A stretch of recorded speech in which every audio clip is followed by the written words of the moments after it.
Hi, I'm Ian Carson, a PhD candidate at the University of St Andrews. I'm just about to submit my thesis, so if you find my work interesting and would like to discuss opportunities, please do get in touch.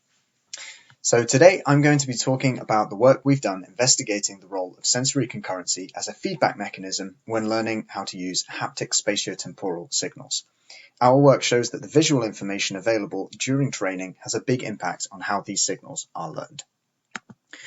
The signals we're interested in exploring and interpreting are associated with a branch of multimodal interfaces which are engaged with through an activity.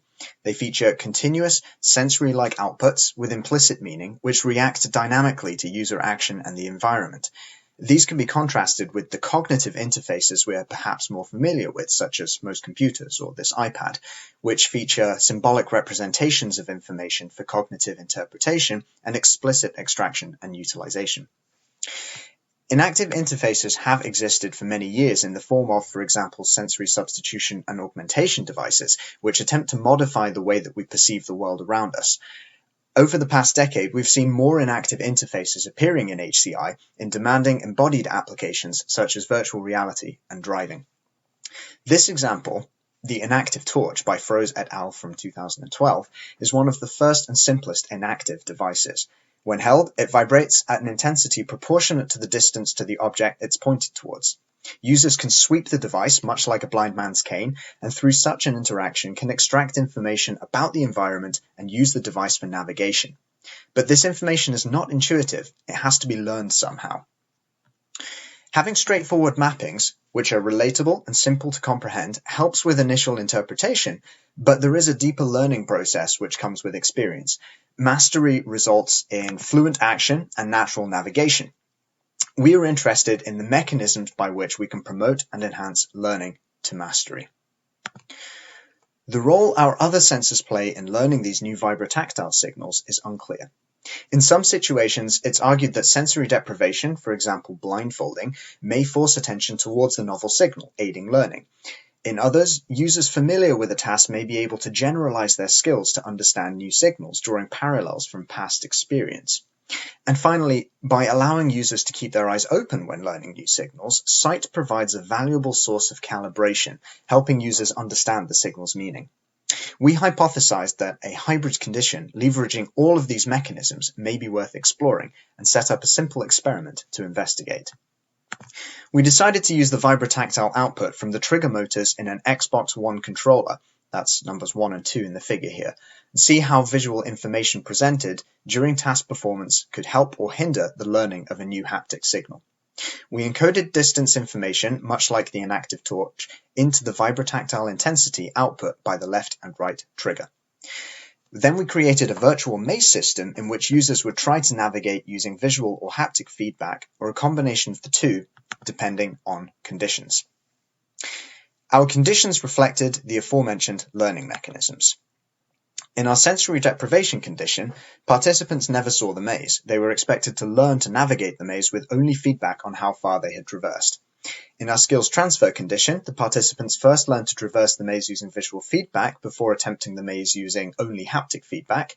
And in our sensory concurrency condition, we presented users with both full visual and full haptic feedback before the haptic-only navigation was attempted. So finally, we created a hybrid mechanism where we reduced the amount of visual information available so the haptic signal became the most useful source of navigation information, while the visual information was still available for reference. We ran 24 participants, 6 in each condition, through 3 sessions at least a day apart, before testing them all in their ability to navigate the maze using just haptic feedback, as shown here. In a mixed method approach, we collected various quantitative and qualitative metrics to determine the effectiveness of our conditions and the experience of participants during training. We ran a generalized linear mixed model on the distance expressed as a number of blocks that participants traversed in each trial and on the ratio of blocks traversed to wall collisions, which we called progress. We found that participants trained under our hybrid condition traveled almost twice as far through the maze as other participants. They also had high progress scores, suggesting that they were also competent at avoiding walls and taking efficient paths through the mazes. Plotting the distance against progress, we see some grouping between the conditions. Participants in the sensory deprivation condition primarily fall into quadrant 1, showing cautious progress and poor distance. The skills transfer and sensory concurrency groups fall into quadrant 3 with weak overall performance, but the hybrid case accounts for most of the top distance, top progress trials in quadrant 2. Sampling a few of these, we also found that the conditions had a key influence on strategy and behavior of participants during the test session. As can be seen from these path traces, participants in different conditions and with different block and progress scores utilized different strategies to navigate the final mazes, indicating different levels of task and signal comprehension and comfort.